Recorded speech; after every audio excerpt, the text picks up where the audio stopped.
Are you being rejected? Now I want to share it with you. Rejection is part of the business of this world. Rejection may take many forms. It may occur through the ending of a relationship, losing a job. You may feel disappointment, anger, death, sadness, depression. Dear friend, I want to tell you one thing.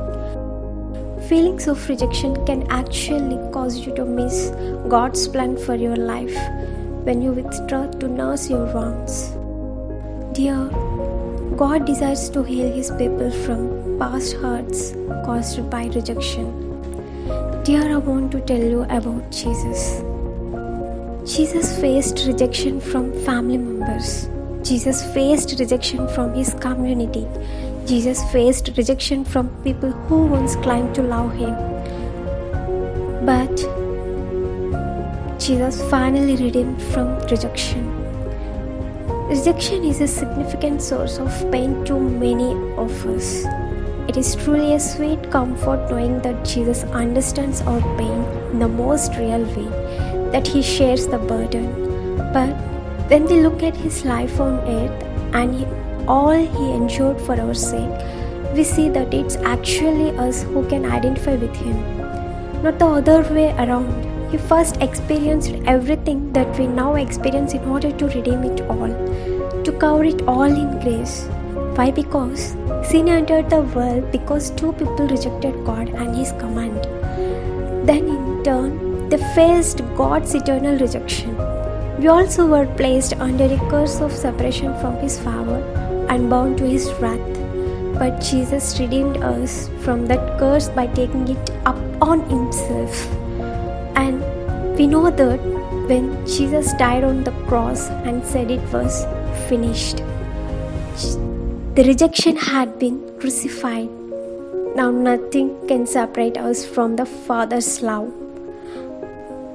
Remember one thing, man's rejection is made so small in light of the truth.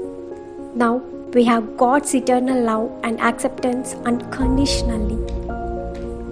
Dear, God said, be strong in your every trouble because your every trouble was first faced by me.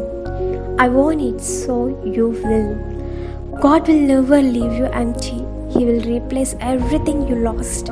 If you can believe this, God has transformed our rejection into glory. God has turned our mourning into dancing. God has turned our shame into highest honor. And God will set you free from the fear of tomorrow and the pain of the past. And God will turn your darkest night into a glorious day.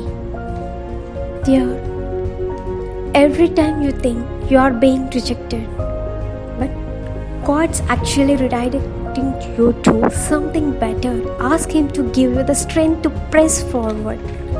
Dear, remembering one thing, He took our sin and gave us forgiveness. He took our sickness, gave us health. And finally, you have to learn one thing.